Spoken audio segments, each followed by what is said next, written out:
Welcome to the Design Impostor podcast, the show where we explore the enigmatic world of imposter syndrome through the lens of design, community, and empowerment. I'm Monique Jenkins. And I'm Jessica Valis. We're your co-hosts of the show and the founders of the Creative Circle Collective, a design agency that strengthens community links for nonprofits and corporate businesses by creating impactful branding and websites. Join us as we explore the relationship between design, community, and creativity. Welcome to Design Impostor. One strike, two strike. How many is one too many strikes before you know it's time to pull the trigger and let someone go? On this episode of the Design Impostor, we're talking about hiring and firing from a manager's perspective, talking about interns, contractors, employees, and even business partners. It's exciting to bring on a new hire and add to your team, but it can be equally disappointing to let someone go when you put faith in them and you admire their work and you even got to know them personally. Yeah, I agree. Sometimes the fun of bringing in a new person on the team can cloud the realities of new personas and how they mesh with the new team, the quality of work that they're actually giving versus what they showed you in their portfolio, their responsiveness, friendliness, and all the things in between.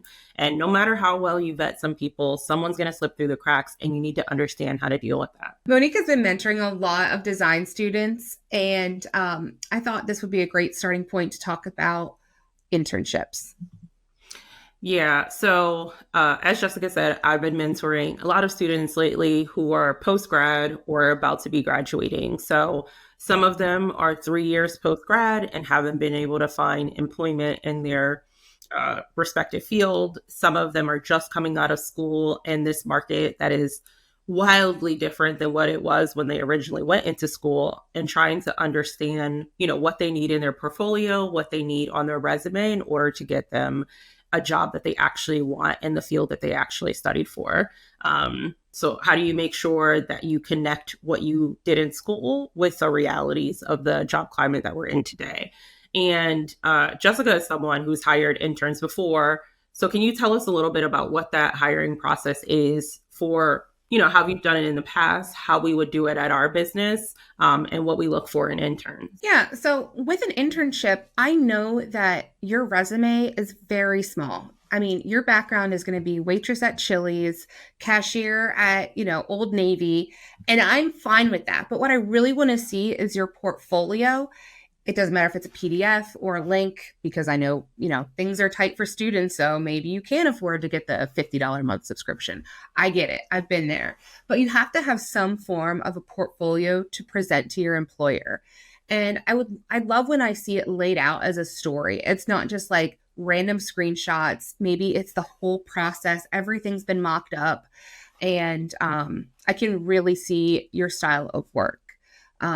When I'm looking at the portfolio, I'm also looking to see, first of all, is the work good? I mean, I'm not expecting grade A level work, but I can kind of tell by looking if I think that you're coachable or I can help mentor you. So if your design style is, a little subpar, I don't want to be mean about it, but I don't know, you can just kind of tell. And I want to bring somebody on as an intern that I can trust with work.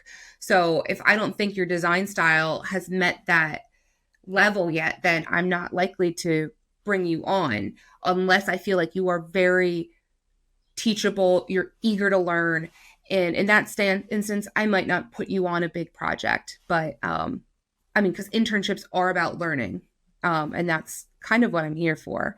But the other thing too is when I would ask interns to apply, not only would I ask for their portfolio, but I'd also ask them to make a 60-second or a 3-minute video, talking about themselves, where they see themselves. And then that would give me an idea of their personality before I even touch base with them. Because a lot of what we do is client facing. We're doing the podcast, we're in front of cameras, we do a lot of video. So just to see the way that a student would hold themselves in front of a camera. So those are kind of the two areas that I look for. Yeah, I love students that are curious. I want someone who is going to be able to see a design out in the world and walk it back to, its ideation and play around with the textures and the figures and the lighting and all of that stuff in order to come up with a design. more recently, I've been seeing a lot of job postings that are asking for people who are just coming out of school to have 10 years of experience. And that's just wildly unreasonable and ridiculous. But students do need to be able to articulate the things that are in their portfolio, which I see them struggle with a lot. I've been asking students, like, why this piece? You get a collection of pieces in school, but not everything you do in that environment is something you actually want to put into your portfolio. Why this piece of work? Or making sure that your portfolio is something that's centered around one specific subject area that you're interested in. So if I'm an illustrator, it doesn't make sense for me to have, potentially website designs inside my portfolio because that's not aligned with the employment that I'm trying to find. And in addition to hiring interns, you also, inevitably will have the ability or have to fire an intern. And what's that experience been like for you? I have only, unfortunately, had to fire one intern, and it was for a reason that I think you would fire anybody in the workforce, and it was just not showing up. But it wasn't just like she didn't show up for a day or two. It was 2 weeks of absenteeism. And gone are the days where internships, with that old cliche, go get me a cup of coffee. We don't do that, especially in design. It's just not part of our internship reality. Like, you're going to do actual work.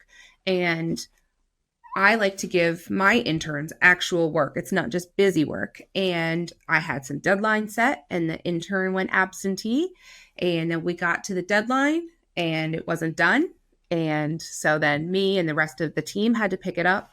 I ended up emailing her internship advisor, who then emailed her program advisor for her degree. And she had to have all these meetings with her department, and then had to write an apology email to me. And then the school wrote an email to me apologizing, and then said, ultimately, like, what are you going to pass or fail her? It's up to you. And I ultimately failed her. And it was really heartbreaking because I don't want to ever be in the position to fail somebody. She was eager to learn, and that's why I hired her, because I went to a networking event for students, and she was like so excited and energetic, and she really wanted to learn. And I was like, great, that's awesome. Like, I taught her about clipping masks. She had no idea how to do a clipping mask. And so I was like, why don't you write a blog post about it, just because? So she was like so excited to do that. And I was like, make your own graphics. We'll put it up on the blog for real. And so I love teaching her. But then at the end of the day, when you disappear for 2 weeks and you don't tell me why, and then you also let a project suffer, I unfortunately, like, this is an internship and there are other people. So that was a really unfortunate situation, and I feel horrible about it, but that was the reality of it. Let's reverse it. Have you ever been fired from an internship? I have not, but I quit from an internship, and then they tried to fire me after I quit, if that makes sense. It was a weird situation. I interned at this one place. I thought they hated me, but they asked me to come back and then hire the next round of interns, which I did. And I had already achieved like the class credit and everything. I was just doing it for fun. I wasn't getting paid. And I was working part-time in addition to studies, in addition to an unpaid internship. My car broke down, and it was going to need a couple $1,000s worth of repairs. So I went to them and said, hey, I can't continue to come in. I'll come in for the next big event, because it was marketing and PR. I was like, I'll come in for the next big event and help out with the team, but I do have to go after that. And they did not take kindly to that at all. They ended up calling my supervisor, and I had a big meeting. I broke down crying. She was like, this is not what we taught you to do. And I was like, I had to make a choice. I didn't just cold turkey them and say, oh, I'm gone tomorrow. Like, I gave them a 2-week notice and said I would stay for the next big event too. But like, she's like, well, you could have told me and we would have worked it out. And I was like, there was nothing to work out. Like, I need to make money. So I left, and then they were like, yeah, don't come back. I was like, okay, all right, thank you. That's what I wanted all along. So if you, in my situation, Monique, just pretend you're that employer. What would you have done if I came to you and was like, Monique, I can't continue this internship. It's unpaid. I didn't say it was unpaid, but I was like, Mhm. I've got to pay this expense and I'm going to have to work additional hours in addition to my studies. Yeah. It really, from a business owner perspective, is a little bit nuanced because, like, the reality of the situation is I have to have money to pay you. And if I don't have money to pay you, then I just have to let you go or you have to leave. Like, there's no other option if you can't, actually physically come in space if that's a requirement. But I don't think that I would have gotten your advisor involved because, like, me and you had had a conversation. It's not like you just disappeared and I didn't understand where you were, like you had, with the intern that you are mentoring. So, like, that's a weird part of that story for me. Like, what was the intent? Were they upset because you decided to leave? So then they felt like revenge was the next best step. And then, like, how does that leave a taste in the other interns' mouth that continue to stay there and be a part of that? So, like, to me, I would have just said, like, unfortunately, we're not able to pay you, but we think that you've done a great job here. We're sorry to see you go, and we hope that you do whatever you need to do to get your money so that you could fix your car or whatever the case is. I don't think Yeah. that that's worth a call to the in the Yeah, school. it was a little vindictive. They were like, "You got your class credit hours and you were gone." And I was like, "I didn't even get credit for this semester. I was doing this just for more experience." Yeah. So, joke's on you. No. But no, I do think about that experience quite a lot, and that's why I try to have a lot of grace with my interns. Like, I get it, things are going to pop up. So, which is also why I'm really flexible with time. Like, I have an internship calendar and I'm like, hey, if you're going to be on Tuesday, just put it in the calendar so I can see and I'll send you work on Tuesday. But if you're not going to be here on Tuesday, don't put it in. Or if you put in that you're going to be here Tuesday and then all of a sudden you've got a doctor's appointment, just take it out of the calendar. You don't need to tell me that you have a doctor's appointment. Mm-hmm. I trust you, but when you say you're going to be somewhere and we set a deadline, then, you have to do what you have to do.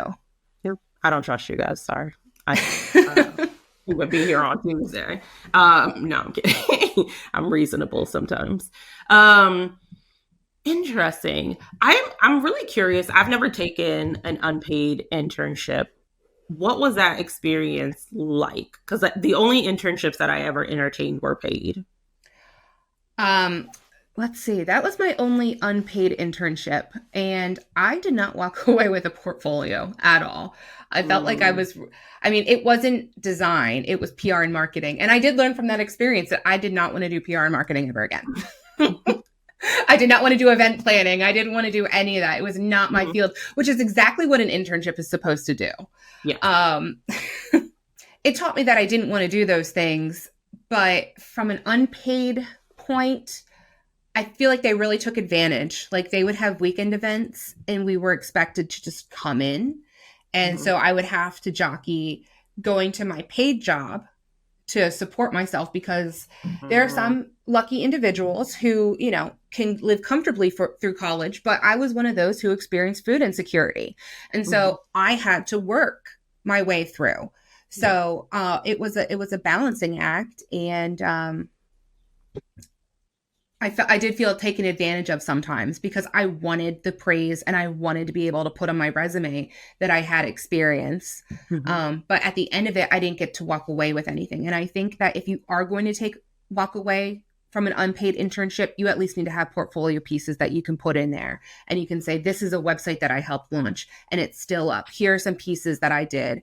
And so as somebody who hires interns, that's something that I do for the last 2 weeks. I'm like, don't worry about any projects. Sit there, work on your mock-ups, show them to me, send me through a presentation as if I'm an employer and talk to me about these projects that you worked on with me. So, I try to do more mentoring than I do like work, I guess. I don't know. Interesting. Yeah, I will say the same about college. I worked 2 jobs, a full-time job and a part-time job. At the same time, it was very hectic in addition to a full course load. I don't know what I was thinking, but I worked from 6 o'clock in the morning until 2:30 at a check printing company. And then I worked on the weekends at JCPenney's in the jewelry department, selling jewelry to people, which was commission based. And then I would get during the week, I would have class from 3:30 until probably 9 or 10 o'clock at night. So from 6 o'clock in the morning until 9 p.m., I would be like running like a chicken with my head cut off. And then from 9 until like midnight 1, I would be like doing homework and trying to get things out of the door, um, which was a very insane time. My counselor at the time was like, I legit have no idea how you're doing what you're doing, but also like, why are you taking 7 classes and doing this? And I was like, I'm trying to get out of here. I don't want to do Yo, that. stop trying to be an overachiever at all things. I am an active overachiever in every single thing that I do. There's nothing in this world that I won't achieve at. It's just that's just who I am, guys. Um, but let's get back on back on track with the actual episode. Yes. Let's pivot over to hiring employees. What has that experience been like for you? Admittedly, I have only ever had part-time employees, and they've been former interns in transition between their next big job. So if they graduated and they're like, I'm waiting for this offer to come through, I'm probably thinking 2 months, do you have something that I can work on? Be like, yeah, sure, work part-time with me. And which is another beautiful thing about interning, is that you build that rapport and you can come back and forth. But I haven't had anybody long-term that I've worked with. A lot of the people I work with are contractors. But Monique, you've been in a position where you've hired a team and you've let people go. So walk us through that experience as a manager. Yeah. So I'll start with hiring because that's the easier of the two. Hiring in a big corporation is a process. There are a lot of steps, just like there are a lot of steps for the candidate. There are internally a lot of steps that I also have to do in order to like get the person, to a place where we feel comfortable making an offer. Generally what happens is you apply online or through networking, whatever the case is, and you'll be sent to the HR person. That person will validate the experience on your resume. They'll make sure that you have enough, experience based on whatever the job criteria is. And then they send that over to me as a design manager. Once I get your resume, I'll set up a one-on-one call with us. It's really just like, I want to see, your vibe. I want to understand you a little bit better. I want to understand your resume. It's still at that point, I would say a no biggie interview. Like we're just talking. After I have that initial conversation with you, then I set up a myriad of interviews, sometimes that have design team members in it, engineers in it, project managers, marketing team members, whoever you're actively going to be working with. And we will either do a joint interview together, or you will be doing interviews with each of those relative departments. In the joint interview, we're trying to understand from all of our purviews how you went through the design process. So like designers specifically, you have to work with all of those team members, and we want to know, how you cooperated with your engineering counterparts, how you handed over design assets and files to them, how you QA'd work with them, how you whatever. With other designers, we want to understand that, you can accept critique, you can work in a team environment, you're open to suggestions and things like that are happening. With the project manager, they're trying to figure out, can you keep on time and on task with all of the things that you have going on and the things that are required for your specific role. So we do that initial interview. We also might do what we call like a skill assessment test, which is essentially, if you're a UX designer, we'll give you a scenario. We'll email you a scenario of something that we're going to talk about. We'll have you like sketch some things up for us, and then you'll come in and you'll walk us through your ideology for whatever the prompt is. I think our prompt was generally like, you have a pizza kiosk inside of an airport. Your lines are incredibly long.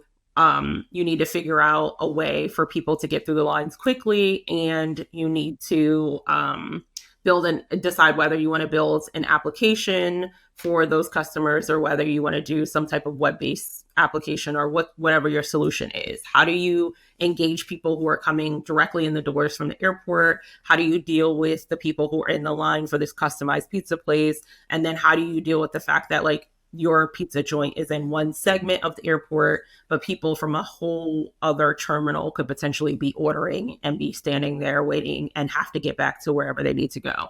So we throw those scenarios at candidates. They kind of walk us through their mindset about how they would solve the problem. And it's really not a right and wrong answer. It's very much about like how you take this big problem and break it down into parts in order for us to understand your thinking and ideology. Once you get through that interview, then it's usually when we know we're going to make an offer at that point or not. So we'll talk as a team, do a retro is what we call it, where we have every single person who interviewed with you sit in the same room as you. Everyone has to write up what they liked about the candidate, what they didn't like about the candidate. They give them an ultimate thumbs up or thumbs down, and we tally up the votes essentially, where we say like, this person got 5 thumbs up, they got 7 thumbs down. And then if I'm one of the thumbs up people, then I advocate for you. I'm like, hey, no, I know she said that she doesn't have experience in this area, but she worked as, she worked in a pizza joint for a little bit, and she was a cashier, which means that she's good with like working in a chaotic environment. And I think that lends to this area over here. And then, depending on how the vote tallies out, we have another vote at the end of the call, and then we make an offer once we check out your references and things like that. So it can be an incredibly long process with a bunch of different steps. Sometimes we ask you to come back in for a secondary interview, depending on how things kind of net out with who you were able to talk to. And other times we'll just, check your references and then actually give you an offer. So it is a long process. And then I want to interject really quick and go back to that scenario. What I like about this from a managerial and even a prospective employee standpoint is that it gives everybody a level playing field because the question's the same. Yeah. And it's not like those generic questions like, tell me about a time where you had a project and you messed up. Tell me about a time you had a project and you took the lead.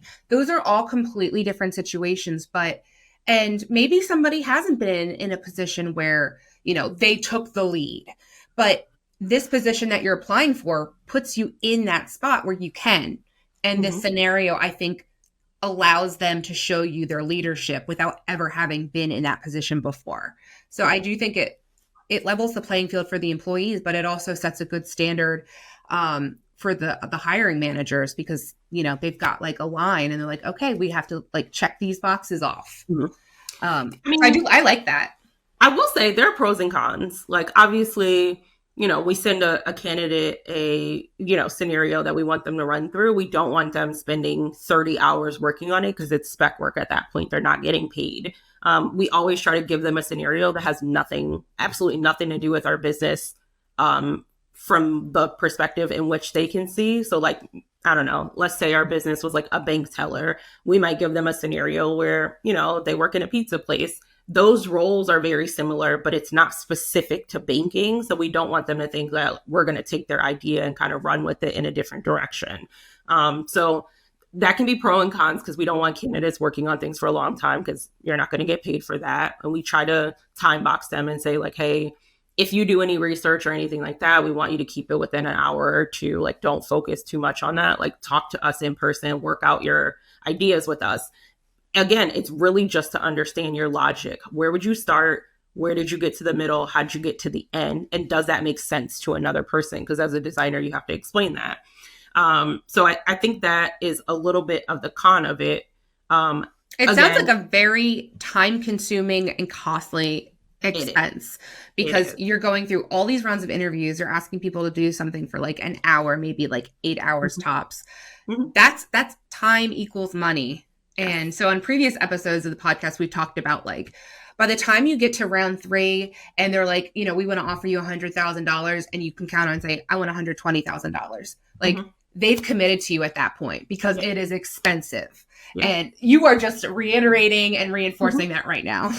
Yeah. I mean, at that point, we've done all the due diligence that we could do. And to take engineers and project managers and designers away from the actual tasks that they're doing and have them in the interviewing funnel, which is not like one interview a day. Like sometimes you're interviewing 3 or 4 candidates. That's half your day on like candidate interviews and not actually physically doing the work that you need to do for a company. So it's a very timely process. But also, not every candidate is going to get to the next step. So we might talk to someone, HR might talk to someone, pass them over to us, and we're like, no, we don't even need to have a conversation. We can tell from their portfolio and the work that it's just not going to work for us. Sometimes they get to the second step and we're like, no, they're just, the energy wasn't there, like something wasn't right, we're not sure. So not every candidate will get to the space where we want to do like that in-person kind of like testing with them. But the candidates that do are usually like one of two, one of three max. It's incredibly time consuming to sit on a phone and have somebody think through their ideas for an hour. And like in those interviews, you're not really allowed to be like, oh, what do you, what's a good one? What's one that I've said like a million times? Oh, we had a candidate pizza parlor scenario and they were like, well, who are the users? And we're like, well, who do you think the users are? Like, we're not answering those questions for you. We're asking you. So she's like, okay, well, I think that, okay, we're in an airport. So it's people who are in a rush potentially because they're running late for their plane. There are families there. There are people who potentially want a healthier option because there are Sbarro pizzas inside of airports, and these are custom pizzas. Custom means more expensive. So we're probably going to be working with people. Why is your face looking like I'm just listening to this scenario. But all of those things are things that we want them to take into consideration. And then we might say like, okay, you've listed 12 different potential people who would come and buy pizza from this pizza place. Pick one of them and walk us through how you build an application or how you build something for them. And it doesn't have to be an app.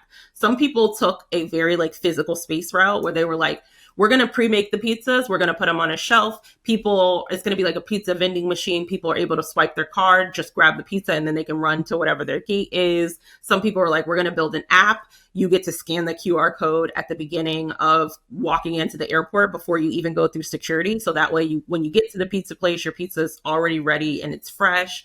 It tells you like estimated time. And then it also takes into consideration, you're able to do a third-party integration with the actual airline so that it's going to take you 10 minutes to walk this way. This is too much. As a user, I'm not inputting my flight. So I don't have time for this. It is a lot. So then I was like, okay, so yes, that is a scenario where, hey, I don't want to do that. And we're like, well, what's an easier way? Oh, well, we could put a scan or a QR code on the actual like ticket. We can work the airports to put a QR code on the ticket and then you just scan it and it downloads all your information. So like those are the things that we're looking for the candidate to kind of work out in their head with us. And it might not necessarily be the best idea, but it is just us being like, oh, that's really interesting. We never thought about it in that way. I wonder how they got to this point, and then them walking us through those steps. So that is it. I love interviewing. It's such a curious space to be in, even though I know that sometimes the end result is not what you want. I just thought of something, and that was when I was going on maternity leave and we were hiring a temp for Wells Fargo. And they were just going to fill in and like answer phones for me and like send out a couple of emails. It was not very like a very intensive temp situation.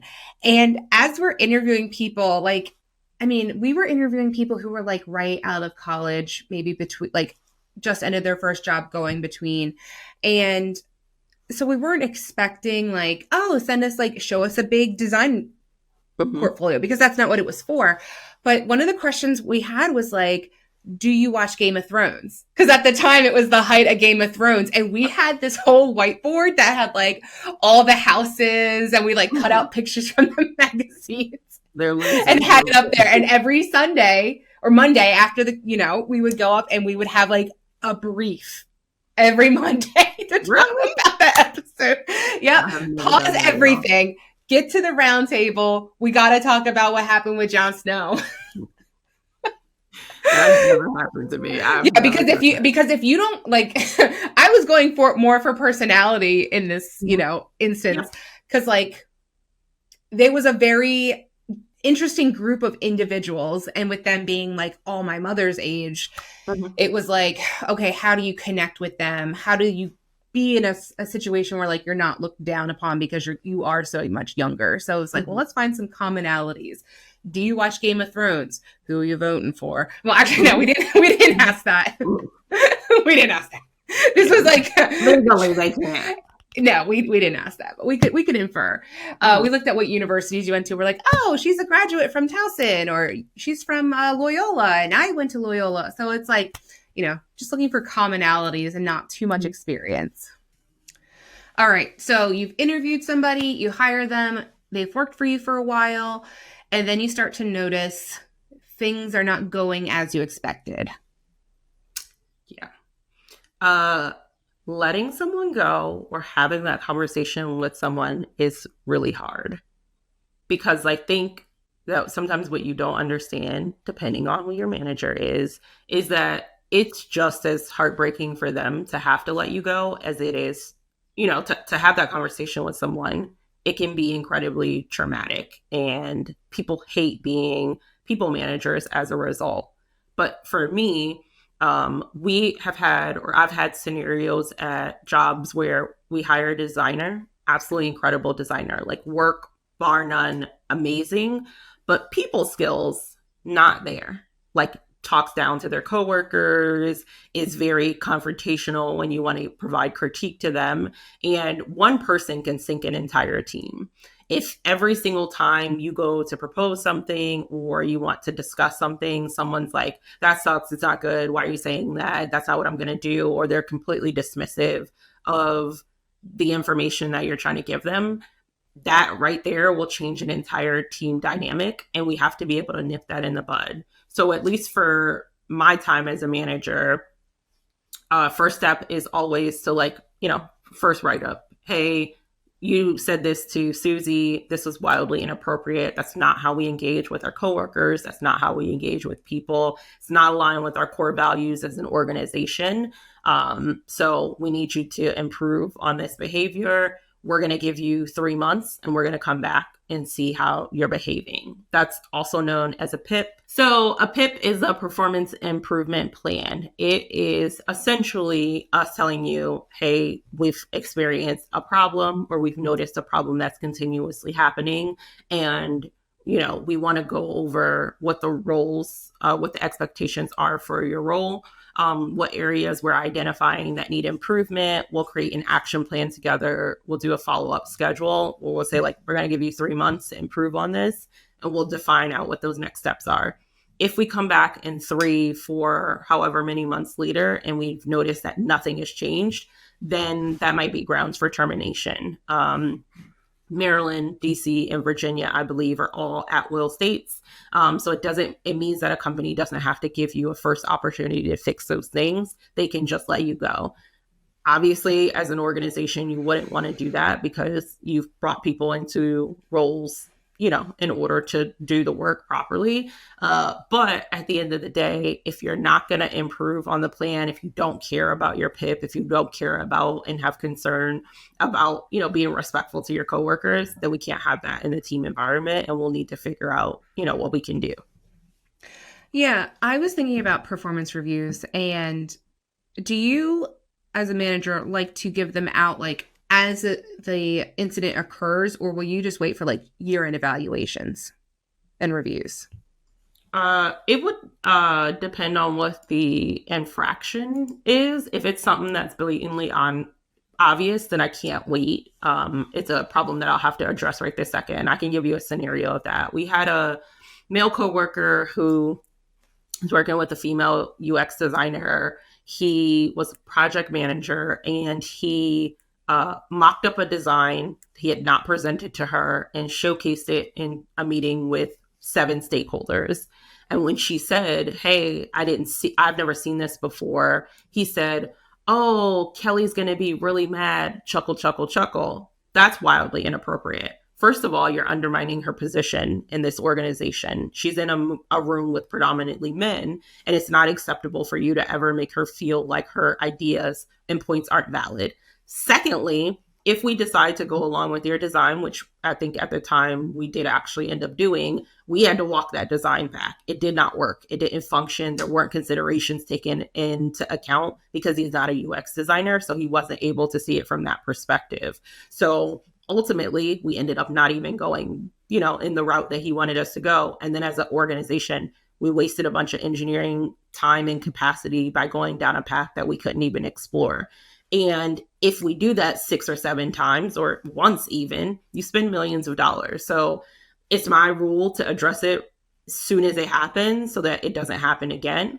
And we can review it in your quarterly review. We can say like, hey, we had this situation with Kelly, and this isn't something that we want to happen again. It seems like you're on the path of not allowing something like this to happen again, but we just want to be mindful that that's not the way that we engage and treat our coworkers. And then we move from there. I think if you wait till the quarterly review, memories are very quick to fade. They won't even remember the thing that they did that caused, this problem or something like that. Or they potentially will ask you, well, why didn't you say something at the time? So it's better to just address it head on. I agree.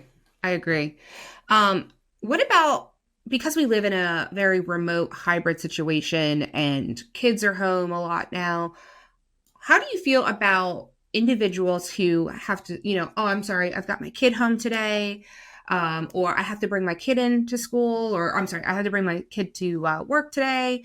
Or like there's multiple health issues and they're constantly calling out. Like, where do you draw the line with that? So I think that as a business, you need to have a formal process of what's acceptable and expected and what's not acceptable and what's not expected. I will say I'm a mom. I'm sympathetic to people having last minute things that have to do with their kids being sick or whatever the case is. But I am a business owner also. And whatever time that you're not able to give me your full attention inside the office is not effective time. So I can understand, whatever snow day, you have to bring your kid to the office. Cool. They can't be in the big meeting with the $1 billion client. That doesn't work.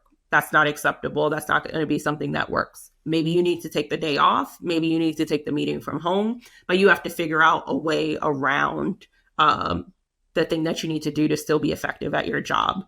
But splitting your time sometimes in two different spaces is really hard because you're trying to figure out what requires the most of my attention right this second. And obviously your kids come first. That's not anything that I wouldn't disagree with. But as a business owner, hey, I got a deadline on this project, has to go out by 3 p.m. You can't tell me at 2:50 that you haven't been able to do anything all day because your kid has been sick and that things are happening. Even if you said something to me in the morning, if you said, hey, Monique, my kid is sick, I'm going to stay home today and, get work done from here. And then we get up to the deadline of a project. And now you're telling me like, hey, I can't actually submit this because they've been throwing up all day, so I have had to tend to them, then I would have asked you, why didn't you take the day off? It's okay to say, like, I can't do this right this second. Can someone cover for me? I think that's a much better conversation than it is to say, I need to split my effort in two different directions and not be able to fully give yourself to either one of those things. I'm thinking right now of somebody I know. They have an employee who brings her like nonverbal 2.5, 3-year-old with her every single day. And it's just because she's not able in a position where she can send her kid to preschool or daycare. And he'll kind of vent and be like, I just like, I know she's not in a position, but like I would pay at this point for her kid to go to daycare because there's the productivity is just not there. And that's when I start to think, well, you own the business. Like if she's not able to give her 100% and she's bringing her child every day and he's causing distractions all day. And like, I've walked into the business and they're like, shh, he's taking a nap. No. We don't run this business around your child's nap schedule. Like that's a hard line for me. Yeah. I mean, again, you want to be sensitive, but you have to be firm because if you allow one person to do something, that sets a tone for the rest of the people in the organization. If one person can always bring their kid to the office, then why can't I bring my kid in? Oh, well, he was sick that day. Well, my son's sick today. Now he's here and that's a problem. You're bringing 6 kids to the office. Now we're all sick. That it just doesn't function in the way that you need it to. And I understand that daycare can be precarious and incredibly expensive. I understand that everyone doesn't have the same family support, but there's a line that has to be drawn no matter what the circumstance is. And if that means that you have to figure out daycare or you have to prioritize daycare over something else that you're doing, that's your personal business. But as the owner, I'm telling you that we're not going to allow your kid to come into the office anymore. And I think that's reasonable. Now, there are environments that 100% would accept some specific things. If you worked at Petco, I have a dog, you could bring your dog to work every single day. They don't have the anxiety of being home by themselves or whatever the case is. If you worked at, I don't know, McCormick or something, that's not acceptable. It's a food environment. So that's different. I want to interject here because I just remembered Wells Fargo had an emergency care allocation. And so my mother-in-law was watching George when he was a baby. And then my father-in-law was diagnosed with cancer. So he would go in for chemo days and then she would go with him and I wouldn't have anybody to watch George. So Wells Fargo would reimburse to use one of their designated care providers, which was, you know, you could only use them X number of times, but that's what it was there for. And I was like, yeah, this is one of the many benefits of working for like corporate America is, you know, hey, they want your time. So we'll cover the $75 a day fee for a drop-in or whatever it is. So that was really nice. But yeah, that's a really awesome benefit. Yeah. Let's pivot over to contractors. Because a lot of times with contractors, I feel like you get to know them on a personal basis and you see their work regularly. Maybe it's through like LinkedIn, social media, networking. So you build a really good rapport with them. And then you need a contractor for like development. And you're like, oh, well, I know this guy who does development and somebody linked us up and can vouch for him. So you bring them on. What are some criteria for you when you're evaluating if somebody is a good contractor?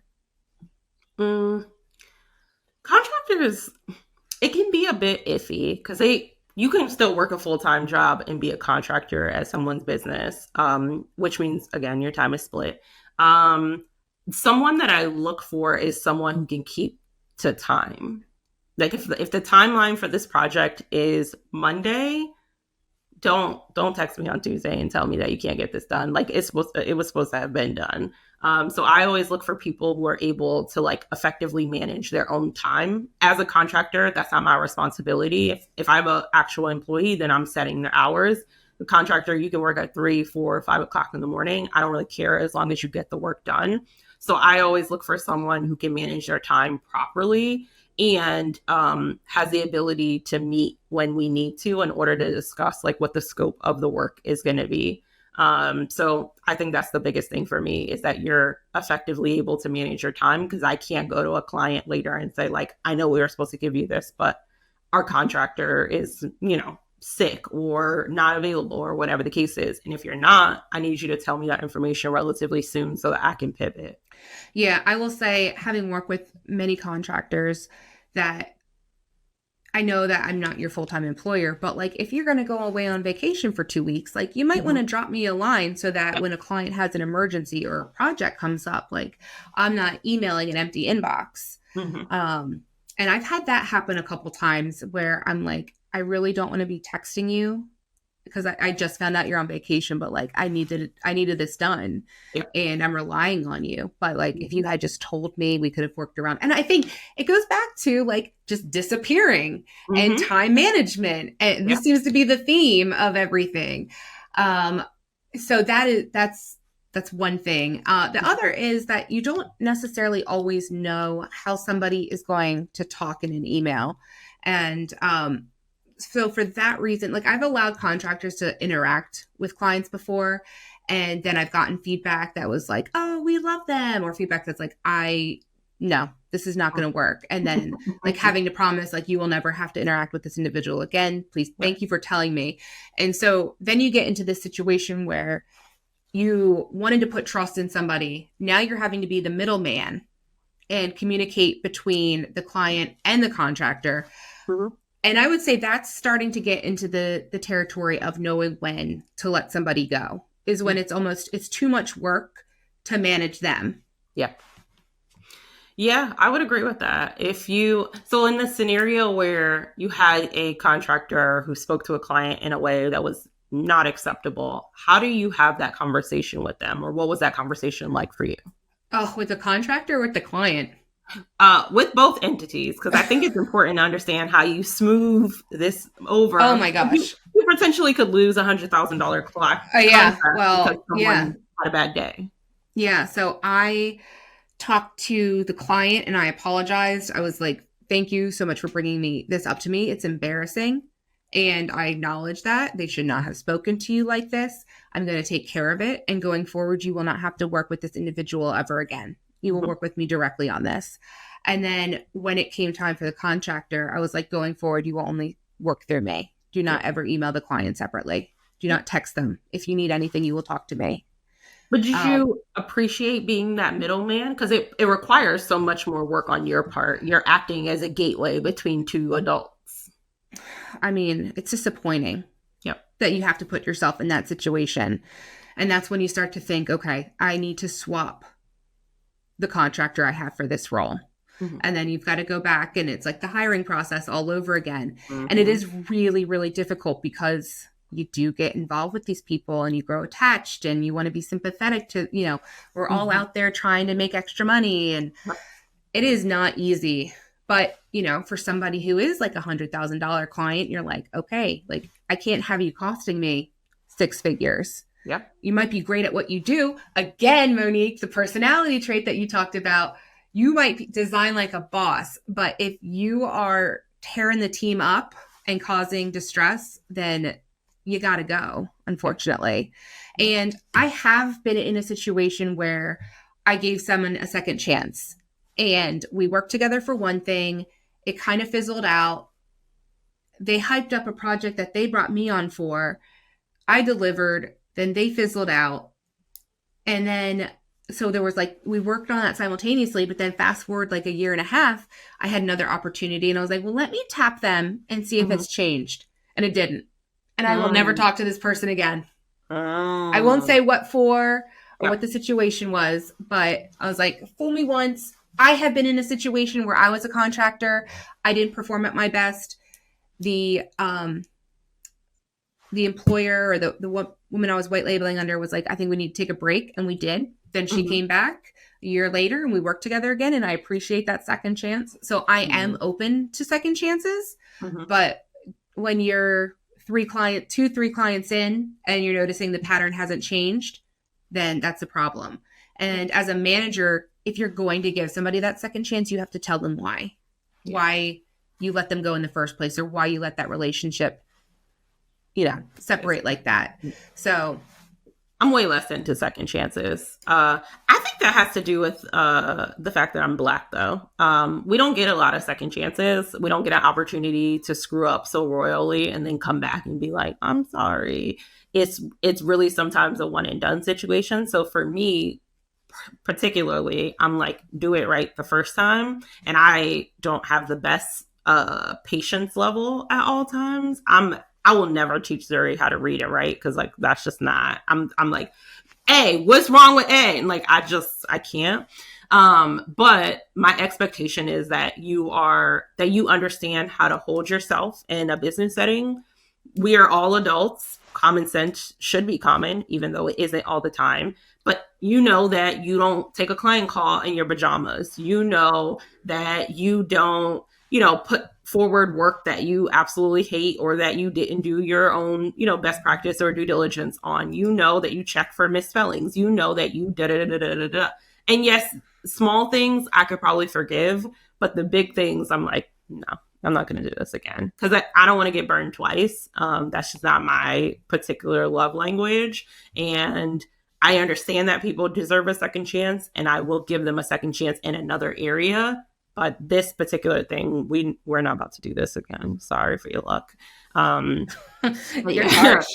Sorry. I'm very harsh when it comes to those things because one bad move can ruin an entire business. Like one bad situation, one bad comment, one bad whatever the case is can just like ruin something. And I have to be really mindful that as a person of color, there are not a lot of second chances. Like you have to think about all the stereotypes that have to do with being Black in America. And I have to deal with that all the time. So I can't allow someone else to come in and be like, oh, this is not really my business. It doesn't really matter to me because that's not going to work for me. Interesting. Yeah.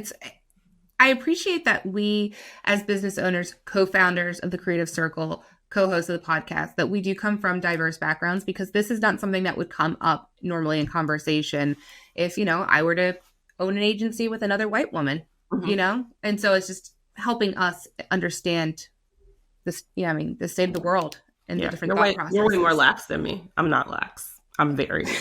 Hey. You are intense. Hey. I know this. I know you are intense. Hey, that's taking too long. What you doing, bro?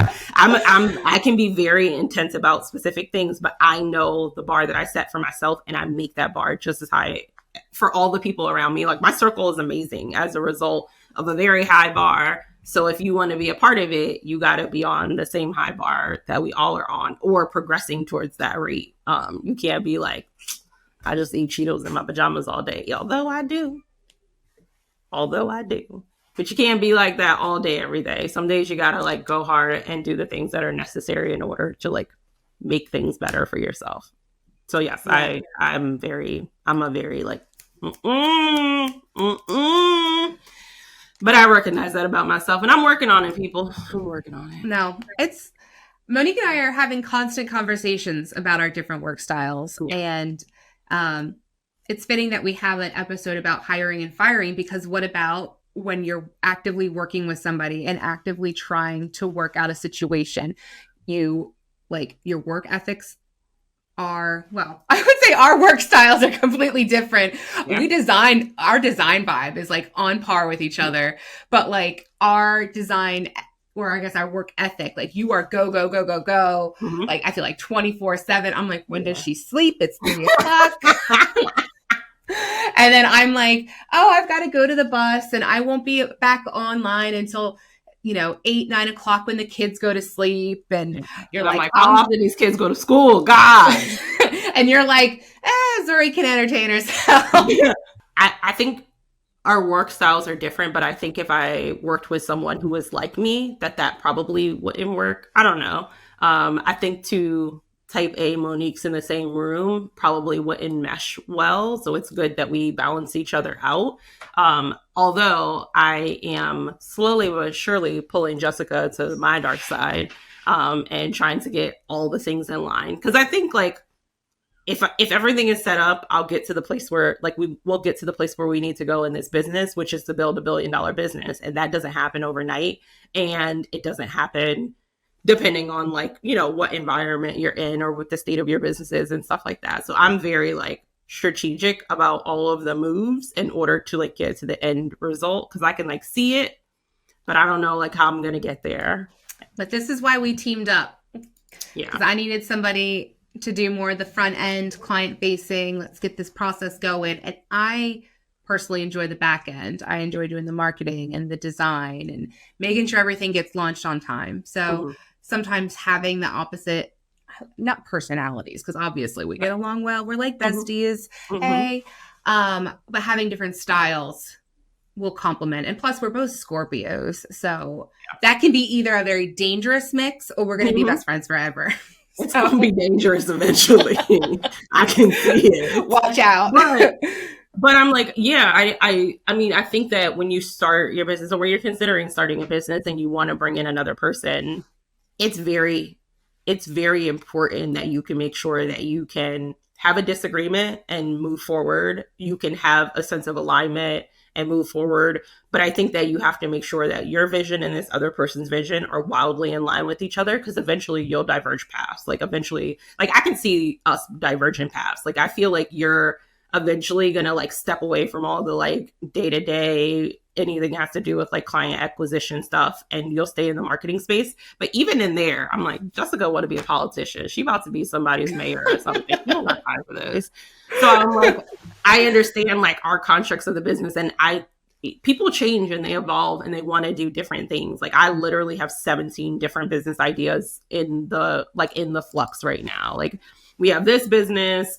I've been talking about starting this other business with other people. I have this other idea that I need to do, which is like a nuisance. We have the non-for-profit and all these other things. So like, I continuously am just the type of person who's like, I want to start, I want to see it get to fruition, and then I want to sell that business and start a new business with the money that I just made from the whole business. So like that's my vibe. That's the thing that I like to do. But that's not everyone's like vibe. They don't want to do like the groundwork kind of stuff. They just want to come in when everything is like sailing smoothly. And I can work in a sailing smoothly environment, but I do get bored. So I'm like, how quickly can we get to profit so that I can diversify, where my interests lie. Mm-hmm. So we've been talking a lot about contractors and what that relationship could look like. But how do we meet these people? You and I meet them completely differently. You do it at a lot of networking events, in-person things, and I do a lot virtually. I'm looking on LinkedIn. I'm asking for recommendations. I'm going straight to the portfolio and the website and using that as a tool to validate. So if you say you do website design and your designs, like your site looks like crap, then we don't need to continue this conversation any further. Yeah. Whereas I feel like you develop a really good relationship with people and you could talk to them for 1 minute and be like, oh, I wonder if they were to work for us.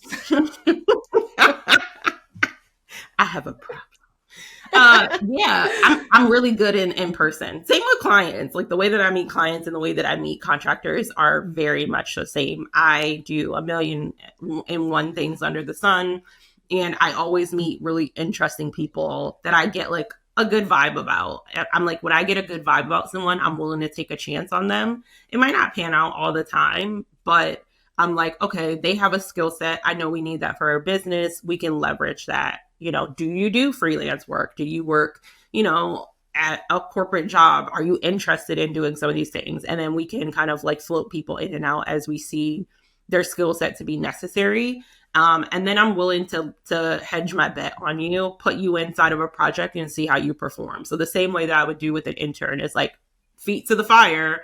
Now you in it. What are you going to do in order to make this process work? So I do meet a lot of the contractors and clients that we work with in person at some event, or I actually get a lot of referrals too from like people that I have met, previous coworkers, friends, and things like that will say like, I know this person, you should work with them. Like Andre. I met Andre through John Clark. John Clark is someone who you guys will see whenever I schedule a podcast episode with him. It's eventually going to happen. But like I knew John from working at a company. We worked together for like 3 or 4 years. Andre is someone who came in, I believe, to replace me when I left. So someone who did the same job as me, I know the requirements of that job. I know that the skill set that he had to have in order to do that work. I know that he'll be good in this environment. And he's absolutely awesome. We love Andre so much. He's our favorite person. Like, honestly. Also, when you are bringing a contractor on and you just want to like test them out, don't immediately assign them to the world's biggest project. Yeah. Like if you get that $1 million contract, don't put them on the $1 million contract. Mm-hmm. Maybe give them a small chunk of it. Yep. But you're not going to have them spearhead it until you can vet them and you've built up a rapport. I would say that having the relationship, it's like having a business partner almost for some of the contracting positions, because you're hiring a contractor to specialize in one particular area. And so you're relying on their expertise as if they're a business partner and you're going to a different department. So sometimes what you need to do, you just need to vet them by working on smaller projects or giving them things even for your own business. Like if you're going to work for an illustrator and be like, hey, we have a client coming on, but before we go to that client and do illustrations, could you make some custom icons for us on our website? Like vet them that way. That way, if, they do bomb, you're like, all right, well, at least we didn't lose out on this $1 million contract, but you're like, okay, at least I only spent $200 or $1,000 to figure this out. Yeah. So that would be a big piece of advice for me. Yeah. I'm like, I routinely have our contractors or people that we're going to work on things for our non-for-profit, because there's no like thing to lose there. Like if the design isn't as good, which again, I'm ridiculous, so I want them all to be good. But if the design isn't as good, or if the website doesn't look as nice, the cause is still there. The purpose of the thing is still highly relevant. But it gets me to see how I work with this person And I don't think that we hire for jobs that we can't do ourselves. So like, Yeah. if I know that you're a logo designer and it takes, 10, 20, 30 hours to do a logo, and you come back to me and you say you spend 150 hours on a logo, I'm going to ask what the heck you were doing for that long, because it doesn't take that long. Or why'd you do that for so long before you came back and talked to me and told me like, hey, this isn't working the way that I need it to. So I think that you can feel it out in that way. And we're lucky to have the non-for-profit to be able to do so. And as a manager, or even if you're lucky enough to be your own business owner, you should know every aspect of your business. You shouldn't, have somebody come into the room and talk about a process that you have no idea about. Mm-hmm. Like, I'm sure I could go to a client meeting and I could tell them about UX, but I'm going to wait for you to tell them. And then I know enough about it that I can be like, oh yeah, like I can vouch for that. Mm-hmm. But, just the same way as like, you wouldn't come in and talk about coding for me. But if you needed to code, I know that you could figure it out. If you needed to code, let's clear the air. I can code. I know how to. I don't want to. Like, I know I can. I'm not interested. I don't want to be a part of it. It's not my love language. Like, looking at lines of code all day is a part of my nightmare, guys. So I can do it. I have trained in it. I have sat on engineering teams and been a part of it. I don't want to. I don't want to. That's me with development, and which is why I bring on developers who specialize in different things, because I can do it. It's just not the best use of my time. And I think that is where, if you're trying to figure out if it's time to bring on a contractor or not, ask yourself if the task you're doing is worth your time. Mm-hmm. Can somebody do it better and faster than you and effectively save you money? Yeah. So that's why I bring on contractors. That's why we bring them on. Yeah. Because every one of our contractors has a specialty. They're not a jack of all trades. We're not going out to another agency and being like, oh, can we, we're going to get this client as our agency, and then can your agency actually do the work? Mm-hmm. That's not how we're doing it. Yeah. So we like to have somebody who specializes in one particular area. Yeah. And then for our last kind of segment, let's talk about this process with a business partner. So, I have been talking to friends who are interested in starting a business. They want to have a business partner. They're not sure what that relationship looks like. They're not really sure about all the intricacies. What would be a good way to explain to someone who's considering bringing on a business partner some of the things that they need to validate with that person before they get started? And then what are some cons of being a part of a business with someone else? I can tell you a con off the top of my head right now. Go ahead. I don't like splitting my business 50-50. And we need to do a 70-30 split. We need to do like an 80-20. I don't like it. That's always the main thing that I think in the back of my head. Like, when we were going to start our business, I was like, 50-50 split. I'm too controlling to want to give 50-50. So I have a problem. This is a Monique problem.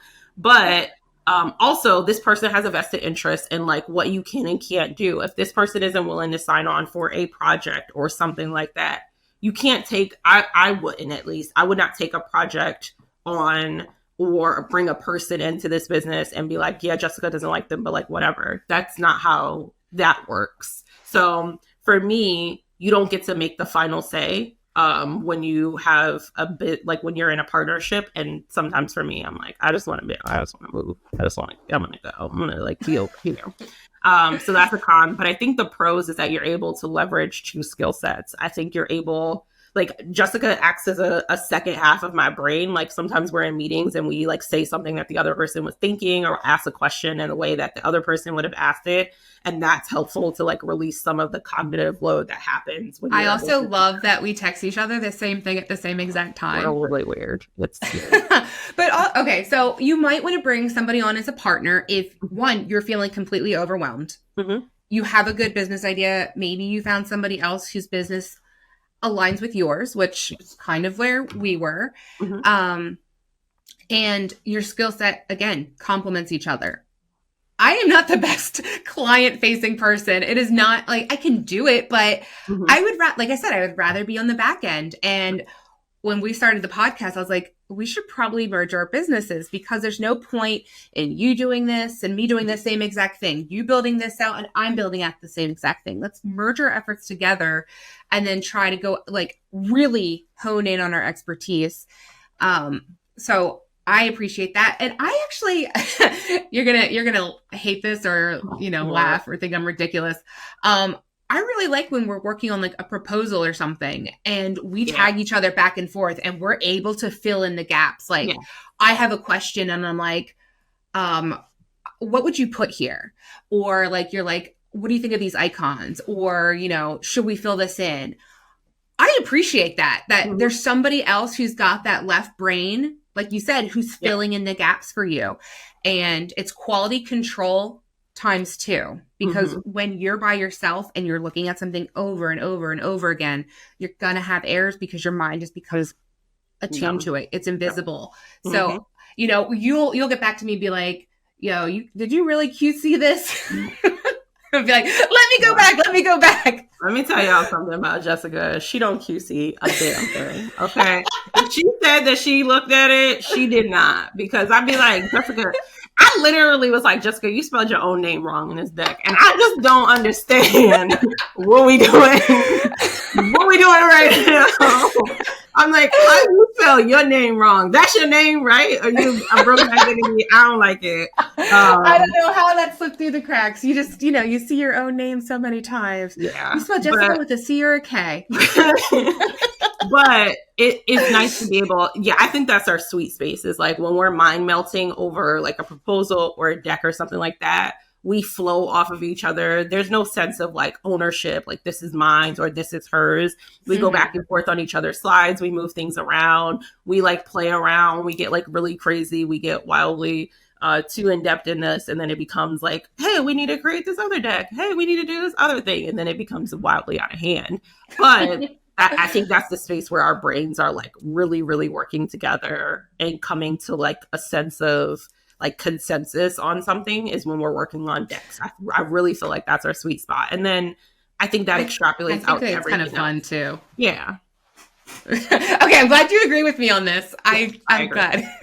I would also say it takes some of the burden of like even finding clients, because we'll put on our sync meetings, we'll say, hey, this week we need to find 3 RFPs, or we'll find 6. Monique, you get 3, I get 3. Yeah. And that alleviates some of the pressure from somebody who maybe got caught up doing something else. Maybe Monique's in client meetings all week. So, okay, at least we got 3. The pressure's off.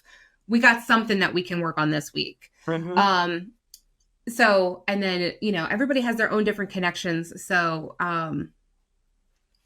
yeah, it is a relief. She means me. But it also puts a lot of pressure on you to be a better person, a better business owner, because Monique is constantly pushing me and inspiring me. And every night I'm hitting that 8 p.m. coffee, and I'm hoping that I'm waiting for it to kick in at 9 o'clock instead of 3 o'clock in the morning. Text me, she's like, that 9 o'clock coffee hitting, I'm about to get in there, and I'd be like, I'm going to bed. I'm about to go to sleep. I've been up since 4 o'clock, and I'm like, I'm about to leave. But there's some things like we kind of talked about already, which was like childcare, and you have a support network, a very active support network, whereas mine, not there. Mine's very spread out. My husband is police officer, very strange hours. He's like home for like a day or two, and then he's gone. It could be the middle of the week. It could be the weekend. He could work late. He could not be work late. He leaves the house before the kids get up. He gets home after they get home from school. So a lot of that falls on me to stop the workday. I've got to stop at like 2:45. I've got to go get my one son from daycare. I've got to get the other kid off the bus at 3:45. Then it's homework. Then it's dinner. Then it's bath time. And for somebody who's exhausted, if you just understand like my family dynamic, like he works in Baltimore City. So that's not just like your regular municipal police officer pulling you over for car stops. Like it's exhausting for him. So, and not to say I'm the dutiful wife or anything. Oh, honey, kitchen's or dinner's ready on the table, because he usually cooks. Beautiful wife. She lying to y'all. She be doing that. No, he cooks and he does the dishes, but we have to do our own balancing act.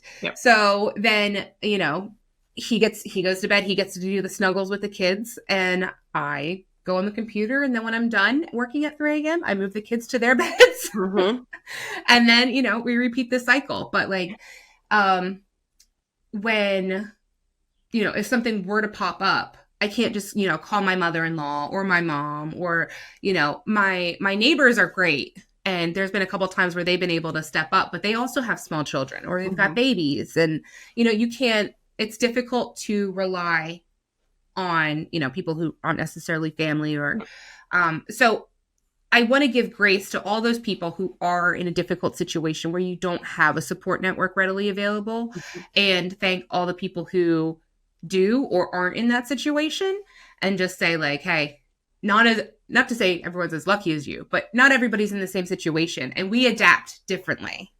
And so Monique, thank you for being so generous with me and my work ethic. You are adorable. I'm going to screenshot you. My mom is the hero in this situation because she like today, she was like, I'm coming to get Zuri in like a couple hours. And I was like, wow, nobody said come get her.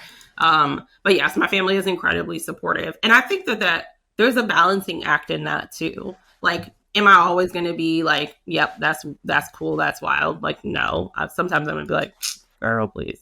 But I think that you have to be sympathetic to the other person that you have a business with. You have to figure out what works and what doesn't work for your business with your business partner. And then like what that dynamic is supposed to be. And I know, there are some companies who have like 4 business owners or 3 or something like that. It's like way more expansive. I'm not splitting our company profits 30-30-30 or 30-30-30. 50-50 is good for me. We don't need any more. Yeah, but people do. They are like, oh, well, I'm going to bring in maybe a salesperson who like specifically that's their job. Like I'm okay at sales, but like, I'm pretty sure there's another person who's like, yeah, I sold $5 million this year. What'd you do, Monique? And I'm like, well, I was here. So yeah. I showed up. I did my best. I didn't quit. I was here. But it really is a balancing act, I think, with your business partner. There's a level of trust and honesty. It's a relationship. And my therapist likes to say it's a marriage. It's a marriage between 2 people. And in a marriage, both people have to bring their full selves to the table in order for it to work. If one person decides that they don't want to do that, then it doesn't work. So you got to figure that out for you. I want to say, going back to when you're hiring an employee and there's an issue and do you give them a correction then and there? Do you wait for the review? We do something every Monday is that we have an achievements thing that we fill out, and then we have a room for improvement. Sometimes it's room for improvement for ourselves, but sometimes we call each other out on that. And that can put each of us in a very vulnerable spot. So if you do not have a good relationship with your business partner, you're not going to last long. Yeah. And you have to be able to take the critique. We'd have to be able to critique each other. If something was happening and the other person was just like, oh, I'm just going to keep letting it go. Like eventually they become resentful. Like it doesn't change. It doesn't. And I will say from previous like friendships and stuff like that, when you start to like become resentful of someone, everything they do seems like an infraction when it's really nothing. Like I was like, because I remember being in a friendship with a girl who I'm no longer friends with now. And I can't even remember what this stupid argument was about, but I think she was like, oh, I'm gonna do, what was it? It was like, oh, can you come to my baby shower and can you bring drinks and something else? Like at the last minute though. And I was like, no, like why didn't your brides or whoever these women are that you call your friends, like why can't they do it? And she was like, oh, well, they're busy. They're helping me set up and stuff like that. And I'm like, no, I'm not a slave. Like, no, you figure that out for yourself. You better find a local gas station or corner store. Now, did I end up bringing it? Yes, because I'm trying to be a nice person most days, but not every day. But I think that, when you have tension with another person, sometimes they might feel like everything they're doing is intentionally to, do something negative to you or intentionally being malicious to you. And when you start to get into that headspace, you need to be able to pull yourself back out and get to a sense of like responsibility and ownership. Again, this is a partnership. You guys are stuck in this together. How does that work? However, what we didn't touch on is what happens when this relationship isn't working with your business partner anymore. Who gets what? How does that all happen? Are you leaving me? Are you leaving me? You got 3. You got 2. No, as soon as you run for election, I'm gonna be like, bye, Jessica. No, yeah. At that point, I'll be gone. But Jessica, 2025 mayor. Is that when you run in 2025? Yeah, for mayor, but it's okay. I only get paid $75 a month. It's very low key. She's going to be president of the United States. No. What is Aleppo? Yeah. But at the point where you've gotten to, this idea that you and this person can no longer work together, the business doesn't function, you're having situations in the office that your employees can now see or start to tether together, there's no communication between you, then I think it's time for you guys to formally sit down and divest your business. Who's going to get the logo? Who's going to get the website? Who's going to get all of the stuff that has to do with this brand? Is another person going to buy you out? What does that relationship look like? It's a total divorce. Yeah. So it really is like a divorce where you really have to sit down and go through all of these things. And you should have done that before you started. There should be bylaws and contracts and all of the ideas lined up about what you guys would do in the event that this relationship no longer works or functions, who gets what, because that's when you're in the love honeymoon stage. I always say that about divorce too. Before you get to the divorce, the prenup is your love honeymoon stage where you're like, she's such a good wife. Let me give her $50,000 a year at this point, as opposed to at the point that you find out that someone was unfaithful and then you're they get nothing. You're way more generous in the beginning when everything is happy and lucky than you are at the point that something is failing and you don't want to be a part of this anymore. I didn't do a prenup. My love's forever. My love is forever too, except that I would ruin Brian. I would ruin his life, y'all. No. My husband says, I can't afford another family. I'm not going anywhere. I don't know. We're stuck. Yeah. We are certainly stuck in this, but the reality of the world is a lot of people get divorced, and that's a choice or a decision as well. But if you set, rules for your business like you would for your marriage in the beginning, that's the honeymoon phase where everyone feels the opportunity or has the opportunity to be as generous as they're going to be. Once you are at the point where you hate your business partner and everything they do is annoying to you, then you're way less likely to be yeah, they get 50% of the profits. Yeah, for this next year, or we want to do this, or, this was my, all of that stuff comes into play, I think, when you start to divest your business because it's no longer interests you.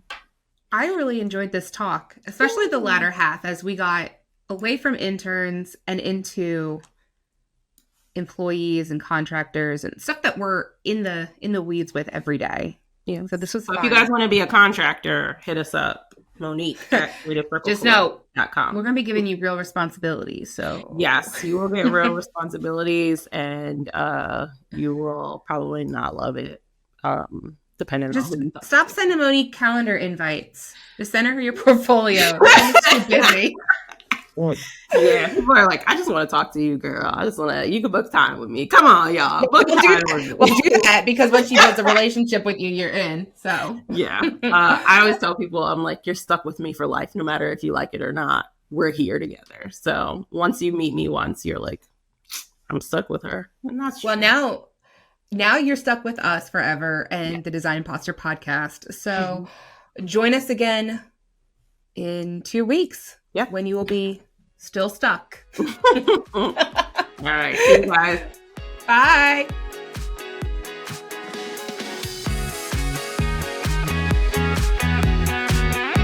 As we conclude another episode of the Design Impostor podcast, remember, self-doubt may be a universal experience, but it should never define your worth or potential. Embrace the power of your creativity, trust in your abilities, and continue creating fearlessly. You belong in this space, and your contributions are invaluable to your community and those around you. Thank you for being a part of the Design Impostor community, and don't forget to subscribe and follow us on Instagram and Facebook, and leave a review to help other imposters find us. Until our next episode, keep those headphones ready.